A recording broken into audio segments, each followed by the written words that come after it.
د پښتونخوا د کرک ضلع د یو ډاکټر له یوې ښځې سره ګنده او غلطه ویډیو راغله. دغه د پوخ عمر ډاکټر څنګه له دغه ښځې سره په خپل کلینیک کې دغه غلط کار کړی دی او اوس همغه ښځه د دې ډاکټر په اړه څه وایي. که غواړئ چې د دوی دغه ګنده ویډیو وګورئ او د دې ښځې بیان هم واورئ نو ویډیو تر پایه وګورئ. قدرمنو لیدونکو په سلامونو مو هرکلی کوم. د خیبر پښتونخوا په پښتنه سیمه ضلع کرک کې په سرکاري هسپتال کې د یو ډاکټر او د یوې ښځې ګنده او فحاشه ویډیو راغله چې پکې ښکاري دغه د پوخ عمر ډاکټر په یو دولتي هسپتال کې په خپل کلینیک کې دغه نوي واده شوې ښځه د چیکاپ روم ته بیایي او هلته لومړی یې د دې چیکاپ کوي.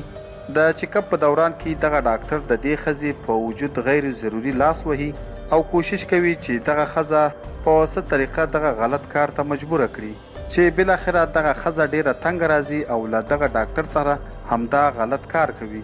ملګرو د دغه ډاکټر کمپیوټر چې په خپل ډاکټر باندې له پخوا نه شکي وو نو ډاکټر ته یې د چیکاپ په روم کې پټه کمره ایښې وه او د دوی دغه غلط کار یې پکې ټول ریکارډ کړی دی او په سوشل میډیا یې شیر کړې ده او ښه ډیره وایرل شوې ده.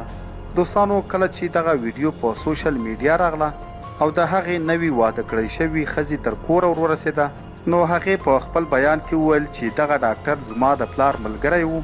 زما د واده نه مخکې یعنی کله چې زه پیغله ومه دی به زما له پلار سره زمونږ کور ته راتلل نو هلته یې هم ماته د خپلې لور پر سترګه کتل او موږ به هم دغه ډاکټر ته د پلار په شان احترام کول.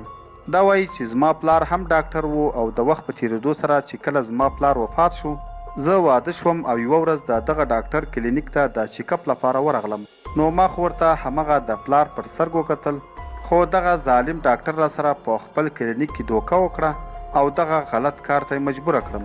لیدونکو د دوی دغه ګنده ویډیو به تاسو په سوشل میډیا ضرور لیدلی وي چې پوره لوسه او ګنده ده نو موږ هم نشو کولی چې د یوټیوب د پالیسي په وجې دلته له تاسو سره شیر کړو.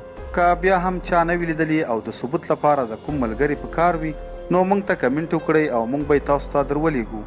تاسو په خپله فیصله وکړئ او بیا د دغه ډاکټر په دې کړنو باندې قضاوت وکړئ.